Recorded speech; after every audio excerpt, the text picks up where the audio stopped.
کله چې موږ خپل ژوند ته وګورو نو موږ مذهبیت او دین په څو رسمونو پورې محدود کړی دی. سبحان الله یو مشهور حدیث دی. تاسو شاید د حدیث اورېدلی وي. دا یو ښځې کیسه ده چې چا یو تږی سپی ولیدو او بیا دې سپي ته یې اوبه ورکړې. تاسو یقیناً په دې کیسه نه واقف یې.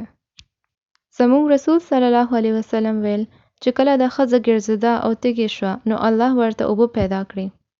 نو بیا هغه د تږي سپي له ولیدو. نو هغې په دې باندې ډېر رحم راغی. نو هغه سوچ وکړو الله پاک ما ته اوبه ورکړې کله چې زه تږې وم. نو اوس به زه دې سپي ته اوبه ورکړم. نو هغې زر د خپلې خپو نه بوټان وویستل او په هغې کې سپي ته یې اوبه ورکړې. او الله سبحانه وتعالی د هغې ښځې ټول ګناهونه وبخل. تاسو لږ تصور وکړئ چې نن به یو مذهبي کس څه وکړي.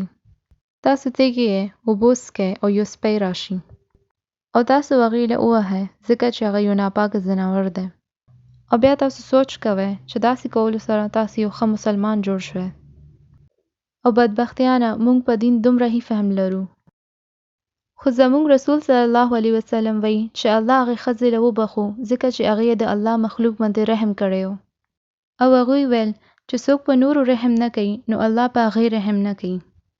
د مذهب په اړه د هغې ښځې فهم زموږ د ډېر مذهبي خلکو نه بدل و. او موږ په د دین او مذهب لا په هغه شان نه پوهیږو ځکه چې د زموږ دین باره کې سوچ ډېر محدود دی. الله سبحانه وتعالی د موږ ته داسې دین لیږلی دی کوم موږ ته وایي چې موږ په هغې ټول مخلوق مهربان شو او رحم وکړو. او ځکه موږ به دا یاد ساتو چې الله هغوی باندې رحم کوي کوم چې د الله مخلوق باندې رحم کوي.